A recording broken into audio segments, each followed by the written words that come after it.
Praise the lord. సంవత్సరాలు జరుగుతుండగా ఆయన మన ఎడల తన నూతనమైన కార్యాలు జరిగిస్తున్నాడు. ఆమేన్, హల్లెలూయా. వాక్యం మీద దృష్టి ఉంచి ప్రతి ఒక్కరూ కూడా దేవుని మాటల్ని శ్రద్ధగా ఆలకించాలని తెలియచేస్తున్నాను. చాలా ప్రాముఖ్యమైన సమయానికి వచ్చాం. వాక్యం చెప్తున్నప్పుడు ఎవ్వరు అటు ఇటు చూడటం కానీ, వాక్యం మధ్యలో బయటికి వెళ్ళటం కానీ దయచేసి చేయకండి. మీరు ఆరాధనలో అడుగు పెడుతున్న సమయంలోనే మీ ఫోన్స్ సైలెంట్లో పెట్టుకోండి. ప్రేయర్ అయిన తర్వాత బయటకు వెళ్ళి అప్పుడు ఎవరు మీకు కాల్ చేశారో వాళ్ళకి మీరు రిప్లై ఇవ్వడానికి ట్రై చేయండి. ఈ ఆరాధన సమయంలో దేవుని స్వరము మాత్రమే మీరు వినాలి. ప్రైజ్ ద లార్డ్, స్తోత్రం చెప్పండి. మన దేవుడు మాట్లాడే దేవుడు.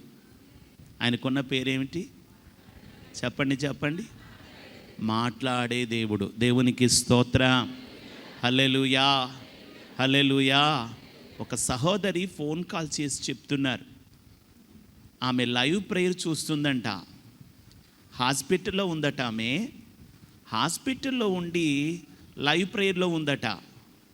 ఆమె భర్తకి యాక్సిడెంట్ అయ్యి గాయాలు, రక్తంతో అతని శరీరం అంతా కూడా రక్తపు ముద్దయిపోయి ఉందట. డాక్టర్ ఇంకా రాలేదు. ఫ్రైడే ఫాస్టింగ్ ప్రేయర్ జరుగుతుంటే ఆ టైం అన్నమాట. ఆమెకేమీ పాలుపోక ఈ ఫోన్ ఇలాగా జాబ్ చేస్తూ ఉంటే ఉపవాస ప్రార్థన కూడిక అని టైటిల్ కనబడి తీయాలనిపించి ఓపెన్ చేసిందట. ఆమె ఓపెన్ చేసిన 2 నిమిషాలలో ఆమెకు ఒక స్వరం వినబడుతుంది. ఇదిగో హాస్పిటల్లో గాయాలు పాలయ్యి దెబ్బలు తిని రక్తము నిండిన పరిస్థితుల్లో ఉన్న ఒక వ్యక్తిని ప్రభు చూపిస్తున్నాడు. అతని భార్య అతని పక్కన చాలా ఆందోళనగా ఏడుస్తుంది. కానీ నీ భర్తకు ఏమీ కాదు, ఆయన సజీవుడుగా క్షేమంగా ఇంటికి చేర్చబడతాడు అనే ఒక ప్రవచనం 3 నెలల క్రితం వచ్చిందట. దేవునికి స్తోత్రం, హల్లెలూయా, హల్లెలూయా. ఆమె 3 రోజుల క్రితం ఫోన్ చేసి చెప్తుంది, దేవుడు నాతో మాట్లాడాడండి. నా భర్త బతకడని డాక్టర్స్ చెప్పారు, కానీ దేవుని వాగ్దానాన్ని నేను పట్టుకొని ఆయన మంచం దగ్గరే మోకరించి, ప్రభువా లైవ్ మెసేజ్లో నువ్వు మాట్లాడావు, ఇదిగో యాక్సిడెంట్ అయి ఉన్నాడు, అతని పక్కనే అతని భార్య కన్నీరు మున్నీరై ఏడుస్తుంది, అతని శరీరం అంతా రక్తముతో నిండిపోయింది, ఇదిగో నేను స్వస్థత ఇస్తున్నాను అని ప్రభు మాట్లాడారు. ఆ మాటను నేను నమ్మాను. దేవుడు అద్భుతం చేశాడు. నా భర్త సజీవంగా ఇంటికి వచ్చాడు అని ఆమె ఫోన్ చేసి సాక్ష్యం చెప్తుంది. దేవునికి స్తోత్రం కలుగును గాక. ఆమె ఎవరో నాకు తెలియదు కానీ ప్రభువుకు తెలుసు. ఇక్కడున్న మీరెవరో నాకు తెలియదు కానీ దేవునికి తెలుసు. దేవుడు మీతో మాట్లాడుతున్నాడు. అందుకనే దేవుడు మాట్లాడే సమయంలో, ప్రభువు మాట్లాడే సమయంలో మీకు ఎలాంటి ఆటంకం, అభ్యంతరం లేకుండా దేవుని మాటలు మీరు వినాలి. ఈరోజు జీవము గల దేవుని వాక్యాన్ని మీతో పంచుకోవటానికి గత రాత్రంతా దేవుని సన్నిధిలో ప్రార్థన చేస్తూ ఉన్నాను. ప్రార్థన చేస్తూ ఉంటే పరిశుద్ధ ఆత్మదేవుడు హగ్గయి గ్రంథము 2వ అధ్యాయము 19వ వచనాన్ని చూపించాడు. హగ్గయి గ్రంథము 2వ అధ్యాయము. ఈ 7వ నెలకు, ఈ జూలై మాసానికి, ఈ నెల ఆరాధనలో దేవుని ఆత్మ ఇక్కడికి వచ్చిన ప్రతి బిడ్డకు బయలుపరుస్తున్న వాగ్దాన వాక్యాన్ని చూద్దాం. అందరం చదవండి. కొట్లలో ధాన్యమున్నదా? ద్రాక్ష చెట్లైనను, అంజూరపు చెట్లైనను, దానిమ్మ చెట్లైనను, ఒలీవ చెట్లైనను ఫలించకపోయెను కదా. అయితే ఇది మొదలుకొని నేను మిమ్మును ఆశీర్వదించెదను. దేవునికి స్తోత్రం, హల్లెలూయా. ప్రభువు ఈరోజు సంఘ కుటుంబాలకు, ఈ ప్రార్థనకు వచ్చిన ఆయన బిడ్డలకు ఒక వాగ్దానం ఇస్తున్నాడు. నీ కొట్లలో ధాన్యం లేదు, నీ జీవితంలో ఆశీర్వాదం లేదు, కరువు ఉంది. కరువు, ఆర్థిక ఇబ్బందులు, అప్పు బాధలు, వ్యాపారంలో నష్టం, ఉద్యోగం సరిగా లేదు, సంపాదించింది చాలని జీతంగా ఉండిపోయింది, చాలా నష్టంలో ఉన్నావు, ఫలింపు లేదు, ఫలాలు లేవు. నీతో ప్రభు మాట్లాడుతున్నాడు, నీతో జీవము గల దేవుడు మాట్లాడుతున్నాడు. సర్వశక్తి గల దేవుడు ఈరోజు ఆయన అతి పరిశుద్ధ స్థలములో నుండి, ఈ బలిపీఠం ఉన్న స్థానము నుండి నీతో మాట్లాడుతున్నాడు. కరువులో ఉన్నావు నువ్వు, అప్పుల పాలైపోయి ఉన్నావు నువ్వు, సమృద్ధి అనేది ఎక్కడ కనబడడం లేదు. నువ్వు సంపాదించిన కష్టార్జితము నీకు ఎందుకు ఏ మూలను చాలనట్టుగా అయిపోయింది. దేవుడు నీకు వాగ్దానం ఇస్తూ అంటున్నాడు, ఇక ఆ ఫలింపు లేని స్థితి నుండి ఆశీర్వాదకరమైన స్థితిలోకి నిన్ను, నీ కుటుంబాన్ని నేను తీసుకువెళ్ళబోతున్నాను. ఆమేన్ చెప్పండి. నమ్మిన వారు చప్పట్లు కొట్టండి. Praise the lord, praise the lord. ఇక నుండి నీ జీవితములో ఒక నూతన ఆశీర్వాదము పొంగి ప్రవహించబోతుంది. Praise the lord, praise the lord. నీ గర్భఫలము విషయంలో నువ్వు ఆశీర్వదించబడతావు, నీ సంతానము దీవించబడుతుంది, నీ రెక్కల కష్టార్జితము ఆశీర్వదించబడుతుంది. నీ భర్తను బట్టి దేవుడు నిన్ను దీవిస్తాడు, నీ భార్యను బట్టి నిన్ను దీవిస్తాడు. మీ చేతి పనుల మీద, మీ ఉద్యోగాల మీద, మీ వ్యాపారాల మీద, మీ సమస్తము మీద ప్రభు యొక్క ఆశీర్వాద హస్తము దిగి రాబోతుంది. Praise the lord, praise the lord, praise the lord. దేవుని ఆశీర్వాదము దిగి రాబోతుంది. ప్రభు ఇది మొదలుకొని నిన్ను ఆశీర్వదిస్తాననే ఒక వాగ్దానాన్ని సంఘానికి చూపిస్తున్నాడు. ఆయన శపించే దేవుడు కాదు, ఆయన దీవించే దేవుడు. ఆయన ద్వారాలు మూసే దేవుడు కాదు, ఆయన ద్వారాలు తెరిచే దేవుడు. ఆయన నిన్ను నష్టపరిచే దేవుడు కాదు. నష్టపడిన నీ జీవితాన్ని ఆ నష్టములో నుండి, కష్టములో నుండి సమృద్ధిలోకి తీసుకువెళ్ళే దేవుడు. ఈరోజు నీ జీవితంలో కొన్ని కష్టాలు, నష్టాలు, బాధలు, ఇబ్బందులు, సమస్యలు, వేదనలు, అప్పులు, అనారోగ్యాలు నీ జీవితాన్ని వెంటాడి తరుముతున్నాయేమో, వాటన్నిటిలో నుండి ఆయన చేయి నీకు తోడుగా ఉంచి నిన్ను విడిపిస్తాడు ఆయన. Praise the lord, praise the lord. Yesayya నిన్ను విడిపిస్తాడు. కానీ నువ్వు అనుకుంటున్నావు నా జీవితంలో ఎన్ని సంవత్సరాలైనా ఇవే బాధలు కనబడుతున్నాయి. దేవాతి దేవుడు నాకు వాగ్దానం ఇచ్చాడు, ఎన్నోసార్లు నాతో మాట్లాడాడు, వాక్యము ద్వారా నాతో మాట్లాడాడు, ప్రవచన వాక్కు ద్వారా నాతో మాట్లాడాడు. కానీ నా జీవితంలో ఈ సమస్యలనే తుఫానులు ఆగడం లేదు. ఈ సమస్యల సుడిగాలులు బలముగా నా జీవితం మీద వీస్తుంటే నేను ఎగిరిపోయి ఎటో వెళ్ళిపోయి ఏదో అయిపోతాననిపిస్తుంది నాకు. ఇదేంటి ప్రభా ఆశీర్వదిస్తానంటున్నావు, కానీ అన్ని పరిస్థితులు ఎప్పుడు చూసినా అలాగే ఉంటున్నాయి ఏమిటి? ప్రభు నీతో మాట్లాడుతున్నాడు. నీ హృదయంలో ఉన్న అనేకమైన ప్రశ్నలకు దేవుడు ఈరోజు సమాధానం ఇవ్వబోతున్నాడు. Praise the lord, praise the lord, hallelujah. దేవుని మీద నీకు విశ్వాసం ఉంటే, దేవుని మీద నీకు నమ్మకం ఉంటే, నీ జీవితంలో ప్రతికూలమైన పరిస్థితులు వచ్చినా ప్రభు యందు నీకున్న విశ్వాసము బలహీనం అవ్వదు. ఒక్కొక్క తుఫానికి ఒక్కొక్క రీజన్ ఉంటుంది. నీ జీవితంలో ఉన్న ఒక్కొక్క కష్టానికి ఒక్కొక్క కారణం ఉంది. ఒక రోజున యేసు ప్రభు వారు శిష్యులు ఒక దోణిలో వెళుతుంటే ఆ దోణి మీదకి భయంకరమైన అలలు కొట్టాయి. ఆ భయంకరమైన అలలు కొట్టి దోణి ఊగిపోతూ ఉంది. దోణిలో ఉన్న వాళ్ళందరూ పడిపోయేటట్టు ఉన్నారు. యేసు ప్రభు వారు ప్రశాంతంగా దోణి అమరాన ఆయన విశ్రాంతి తీసుకుంటున్నారు. అలలు చూస్తుంటే పడవ బోల్తా పడి ఈ దోణిలో ఉన్న వాళ్ళందరూ సముద్రములో మునిగి చనిపోతారా అన్నంతగా అలల తీవ్రత ఉంది. శిష్యులు చూచి ప్రభువా మేము నశించిపోతున్నాం, నీకు చింత లేదా అని ప్రభుని అడిగారు. నీకు చింత లేదా మేము నశించిపోతుంటే అని ప్రభుని అడిగారు. ప్రభు వెంటనే లేచి, అల్ప విశ్వాసులారా, మీకు నమ్మిక లేదా? మీ విశ్వాసం ఎక్కడ అని గద్దించి ఆ గాలిని, తుఫానును ఆయన అణిచివేశాడు. అక్కడ ఆ తుఫాను ఎందుకు వచ్చిందంటే, యేసయ్య మీద వారికున్న అల్ప విశ్వాసము వాళ్ళకి అర్థమయ్యేలా చేయడానికి ఆ తుఫానును అక్కడ అనుమతించాడు ఆయన. వాక్యం వింటుండగా నువ్వు విశ్వాసంలో పెరగాలి. వాక్యం వింటుండగా నువ్వు దేవుని మీద గొప్ప నమ్మిక కలిగి ఉండాలి.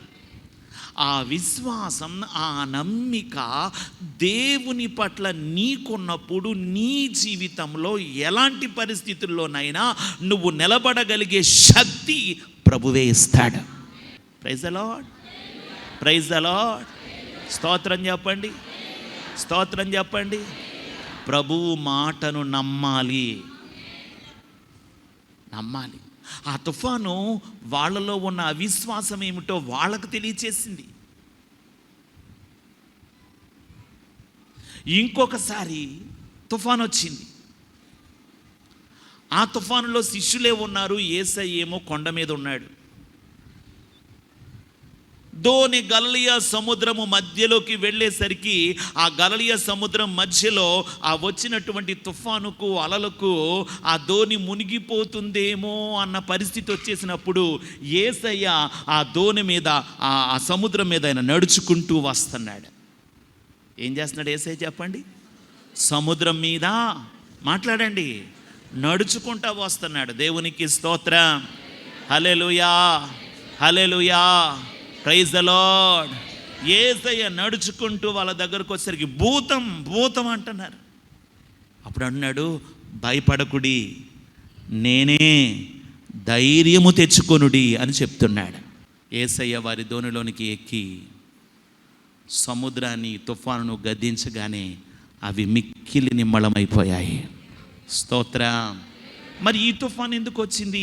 ఈ తుఫాన్ ఎందుకు వచ్చిందంటే, ఆయన ఎంత గొప్ప దేవుడో, ఎంత శక్తిమంతుడో శిష్యులకు అర్థం కావడం కోసం ఆ తుఫాన్ వచ్చింది. Praise the lord. గలిలయ తీరాన చిన్న నావా, యేసయ్య ఏర్పరచుకున్న నావా, యేసయ్య సేవలో వాడబడిన యేసయ్య ఉపయోగపడిన ఆ నావలా నేనుంటే చాలునయ్యా. గలిలయ తీరాన చిన్న నావా, యేసయ్య ఏర్పరచుకున్న నావా. హల్లెలూయా.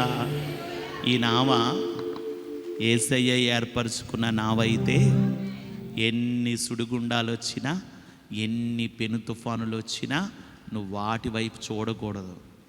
Praise the lord.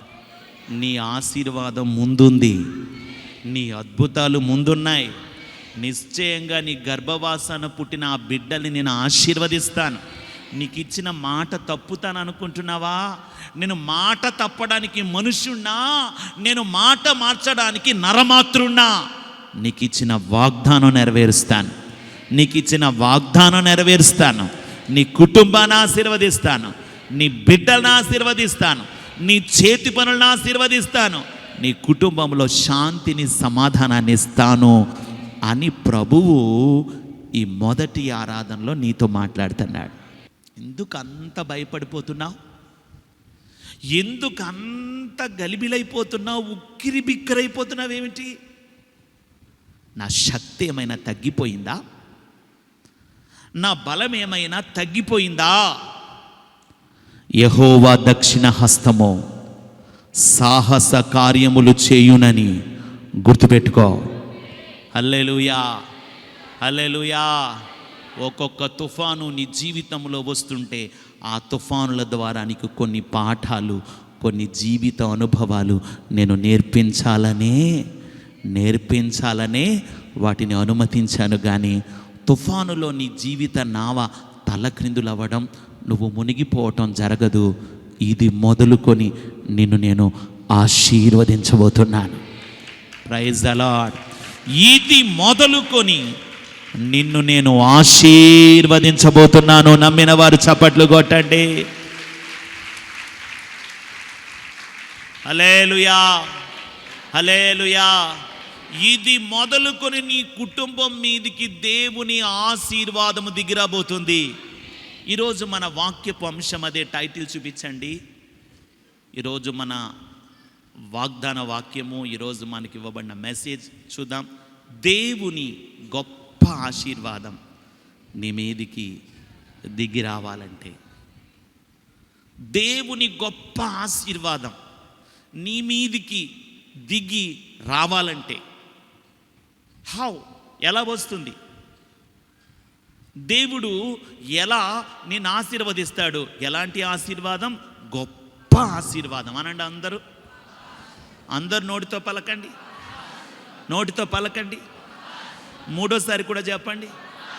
గొప్ప ఆశీర్వాదం నీ మీదికి దిగి రావాలంటే అది ఎలా? అందరూ వినండి వాక్యం. ఆశీర్వదించబడాలనే ఆశ ప్రతి బిడ్డకి ఉంటుంది. మన దేవుడు ఆశీర్వదించే దేవుడే కానీ చెయ్యి విడిచిపెట్టే దేవుడు కాదు. అద్భుతాలు చేసే దేవుడు. అయితే ఇక్కడ ఏం మాట్లాడుతున్నాడంటే, నేను గొప్ప ఆశీర్వాదము నీ జీవితంలో కుమ్మరించబోతున్నాను. మరి ఆశీర్వాదాలకు సిద్ధపడాలిగా, ఆ ఆశీర్వాదాలకు నువ్వు ప్రిపేర్డ్గా ఉండాలిగా. ఒకరోజున యేసు ప్రభువారు కొండ మీద వాక్యాన్ని ప్రకటించడం మొదలుపెట్టారు. యేసయ్య వాక్యం వినడానికి ప్రజలు తండోపతండాలుగా వస్తున్నారు. 3 పగళ్ళు 3 రాత్రులు. అందరూ నా వైపే చూడండి. యేసయ్య వాక్యాన్ని బోధిస్తుంటే ప్రజలు వాళ్ళను వాళ్ళు మైమరిచిపోయి యేసయ్య చెప్తున్న వాక్యములో లీనమైపోయి పరవశించిపోయి ఆనందిస్తూ ఉన్నారు. 3 రోజులు పూర్తయ్యేసరికి యేసయ్య ఏమన్నారంటే తన శిష్యుల్ని పిలిచి, ఇదిగో నా బిడ్డలు 3 పగళ్ళు 3 రాత్రులు అలాగా నా వాక్యం వింటూ ఉండిపోయారు. వాళ్ళని ఆకలితో పంపించడం నాకు ఇష్టం లేదు. వాళ్ళకి ఆహారం పెట్టండి అని తన శిష్యులకి యేసయ్య ఆజ్ఞాపించాడు. యేసయ్య దగ్గరికి వచ్చేవారిని యేసయ్య ఒట్టిగా పంపడు. నమ్మితే ఆమెన్ చెప్పు. Praise the lord. ప్రభువు దగ్గరకు వచ్చేవారిని, ఆయన ఉన్నత సింహాసనము దగ్గరకు వచ్చేవారిని, ఆయన మహిమగలటువంటి ఆయన యొక్క సన్నిధికి వచ్చేవారిని ఆయన ఎన్నడూ విడిచిపెట్టే దేవుడు కాదు. ఈ గ్లోరియస్ టెంపుల్లో దేవుని మహిమ ఉంది. Praise the lord. Hallelujah, hallelujah. దేవుని మహిమ ఇక్కడ ఉండబట్టే ఎంతమంది ప్రజ ఆయనను ఆరాధించడానికి వస్తున్నారు. చప్పట్లు కొట్టి ప్రభువును మహింపరచండి. దేవునికి స్తోత్రం.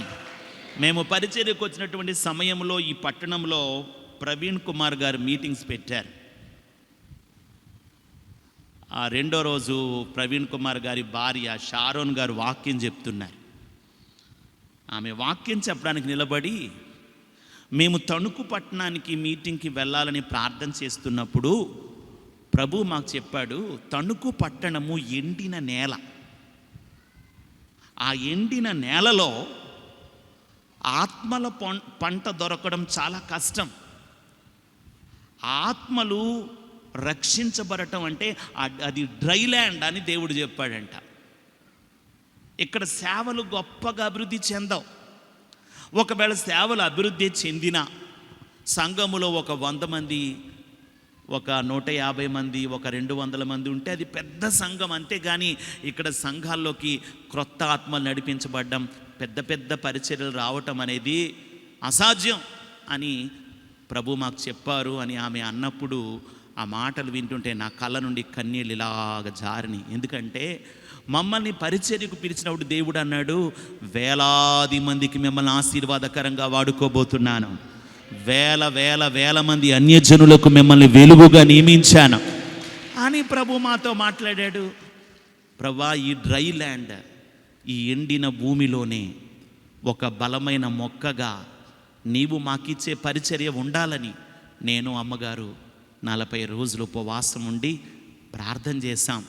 అప్పట్లో మందిరానికి మన సేవకి ఒక 10 మంది వచ్చేవారనమాట.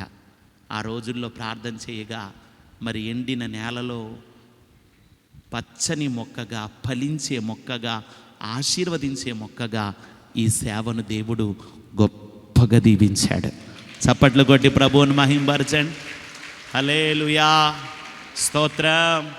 మే నెల 5న మందిరం ఓపెన్ చేసాం. జూన్ 5, జూలై 5కే ప్రభుదాస్ ఇక్కడికి వచ్చి చెప్తున్నాడు, చోటు సరిపోవట్లేదండి అని చెప్తున్నాడు. ఎన్నో నెల ఇది? 2వ నెల. సరిపోవట్లేదండి, వెనకాల చైర్స్ సరిపోవట్లేదు, స్కూల్లో టేబుల్స్ తెచ్చి వేసాము కూర్చోవడానికి, ఇంకొక 200 చైర్స్ కావాలి, ఒక్కసారి సంఘములో ప్రకటించండి, మందిరము సరిపోవట్లేదండి అని చెప్తున్నాడు. ఇదేంటో తెలుసా? ఇది వేణుగారి టాలెంట్ కాదు. ఇది వేణుగారి టాలెంటో లేకపోతే పాస్టమ్ గారి గొప్పతనమో, ఇది ఎవరి గొప్పతనం కాదు. ఈ పరిచర్య మీద దేవుని ఆశీర్వాదం ఉంది. ఈ పరిచర్య మీద దేవుని అభిషేకం ఉంది. హల్లెలూయా. ఈ సేవ మీద దేవుని అభిషేకం ఉండి, ఈ పరిచర్య మీద దేవుని ఆశీర్వాదం ఉండి, దేవునికి స్తోత్రం. పరిచర్యను ప్రభు ఎంత గొప్పగా అభివృద్ధి చేస్తున్నాడు. హల్లెలూయా. మమ్మల్ని బట్టి కాదండి, మేము మీలాంటి వాళ్ళమే. కానీ మమ్మల్ని నడిపిస్తున్న దేవుడు, ఈ సేవకు పిలిచిన దేవుడు ఈ సేవను గొప్పగా ఆశీర్వదించాలని ఆయన ఆశీర్వాదం ఈ పరిచర్యలో కుమ్మరించాడు. కాబట్టే ఈ సేవ ప్రారంభంలో కూలి పనులు చేసుకుంటూ కుటుంబాలు పోషించుకోవడం కూడా కష్టమైపోయి జీవితాల్లో ఎన్నో బాధలతో వచ్చిన చాలా కుటుంబాలు ఈరోజు ఆశీర్వదించబడ్డాయి. భయంకరమైన దురలవాట్లతో, చీకటి శక్తులతో పీడించబడుతున్నటువంటి అనేక మంది వ్యక్తులు ఈ పరిచర్యలోకి వచ్చాక విడుదల పొందుకున్నారు. వేరైపోతున్న భార్యాభర్తలు ఒకటిగా కుటుంబంగా కట్టబడ్డాడు. యవ్వనస్తులు దారి తప్పిపోకుండా యవ్వనస్తుని పరిశుద్ధాత్మదేవుడు తన హస్తాల్లో బంధించుకున్నాడు. ఎందుకో తెలుసా? దేవుని గొప్ప ఆశీర్వాదం ఈ పరిచర్య మీద ఉంది. ఆమేన్, హల్లెలూయా. దేవుని ఆలయానికి వస్తున్న మీ అందరికీ చెప్తున్నాను, ఈ సేవలో, ఈ మినిస్ట్రీలో ఏ అభిషేకం ఉందో, ఏ ఆశీర్వాదం ఉందో, అదే అభిషేకం, అదే ఆశీర్వాదం ఈ మందిరానికి వస్తున్న మీ అందరి మీద, మీ కుటుంబాల మీద దేవుడు కుమ్మరించబోతున్నాడు. నమ్మిన వారు చప్పట్లు కొట్టండి. హల్లెలూయా, హల్లెలూయా. వేరేలా కాదు, కానీ ఇక్కడికి ఆది నుండి వస్తున్న బిడ్డల్లో మేము ఈ స్థలానికి ఆరాధనకు వచ్చిన తర్వాత మేము అన్ని విషయాల్లో దీవించబడ్డామని సాక్ష్యం చెప్పే కుటుంబాలు ఎవరైనా ఉంటే లేచి నిలబడండి. జస్ట్ మీరు నిలబడితే చాలంతే. మేము ఇక్కడికి వచ్చాక చాలా ఆశీర్వదించబడ్డాం, చాలా దీవించబడ్డాం. ఆమేన్, ఆమేన్, ఆమేన్, ఆమేన్. హల్లెలూయా, హల్లెలూయా, హల్లెలూయా. స్తోత్రం, స్తోత్రం, స్తోత్రం, స్తోత్రం, స్తోత్రం, స్తోత్రం, స్తోత్రం. Praise the lord, praise the lord, praise the lord. చూడండి ఎన్ని కుటుంబాలు ఉన్నాయో. ఈ కుటుంబాలన్నిటి సాక్ష్యం ఏమిటంటే, ప్రభు సన్నిధికి వచ్చినప్పటి నుంచి ఇప్పటికీ దేవుడు మమ్మల్ని ఎంతో ఉన్నతంగా ఆశీర్వదించాడు. అవునన్నారు, అవునన్నారా? నిలబడిన బిడ్డలు ఒకసారి చప్పట్లు కొట్టండి. అవునన్న బిడ్డలు ఒక్కసారి చప్పట్లు కొట్టి ప్రభువుని మహిమ. ప్రైజ్ ద లార్డ్, హల్లెలూయా, హల్లెలూయా. 2 దోణెలు పట్టే చేపలు దేవుడు మీకు ఇస్తున్నాడు. 1 మీ కుటుంబానికి కావలసిన ఆశీర్వాదం, 2 మీ ఆత్మీయ జీవితాలకు కావలసిన ఆశీర్వాదము, 2 అంతల ఆశీర్వాదము ఈ మందిరానికి వచ్చే వారికి ప్రభు దయచేస్తున్నాడు. దేవునికి స్తోత్రం. కూర్చుందాం అందరం. హల్లెలూయా, హల్లెలూయా, హల్లెలూయా. స్తోత్రం చెప్పండి. ఎందుకంటే పరిచర్యలో ఉన్న ఆశీర్వాదం అది. ఇంతమంది ప్రభుని ఆరాధించడానికి వస్తున్నారంటే, ఆ రోజున 3 పగళ్ళు 3 రాత్రులు యేసు ప్రభు వాక్యం చెప్తుంటే ప్రజలు విన్నాక యేసయ్య శిష్యులను పిలిచి అన్నాడు, వీళ్ళకి మీరు భోజనం పెట్టండి, ఆహారం పెట్టండి. యేసయ్య ఆర్డర్ వేసి వదిలేశాడు. అంతమందికి ఆహారం పెట్టాలంటే ఎలా ఎలా వాళ్ళు తర్జన భర్జనలు పడగా ఆ వచ్చిన గుంపులో ఒక కుర్రాడు వచ్చి 5 రొట్టెలు 2 చేపలు, ఈ కథ మీకు తెలుసు, చెప్పండి, 5 రొట్టెలు 2 చేపలు తీసుకొచ్చి శిష్యుల చేతికి ఇచ్చారు. ఒక శిష్యుడు ఆ 5 రొట్టెలు 2 చేపలు యేసయ్య దగ్గరికి తీసుకొచ్చి, యేసయ్య, అసలు ఈ 5 రొట్టెలు 2 చేపలు ఒక 10 మందికి పెట్టలేము, అలాంటిది ఇక్కడ 15,000 మంది ఉన్నారు. ఎంతమంది ఉన్నారు? ఈ 5 రొట్టెలు 2 చేపలు ఏ పాటివి, ఎవరికి సరిపోవును అని ఆ శిష్యుడు మాట్లాడుతుంటే యేసయ్య అన్నాడు, ఇలాతే నా చేతికి ఇవ్వు అన్నాడు. యేసయ్య చేతికి ఆ 5 రొట్టెలు ఆ 2 చేపలు ఇవ్వడం జరిగింది. ఆ 5 రొట్టెలు ఆ 2 చేపలు యేసయ్య చేతికి రాగానే ఆయన వాటిని తన చేతుల్లోకి తీసుకొని ఆశీర్వదించాడు. దేవుని యొక్క గొప్ప ఆశీర్వాదం ఆ 5 రొట్టెలు 5 చేపల్లోనికి వచ్చినప్పుడు, ఆ 5 రొట్టెలు 2 చేపలు 15,000 మంది భుజించిన తరువాత ఇంకా 12 గంపలు మిగిలేలాగా ఒక అద్భుతం జరిగింది. Praise the lord.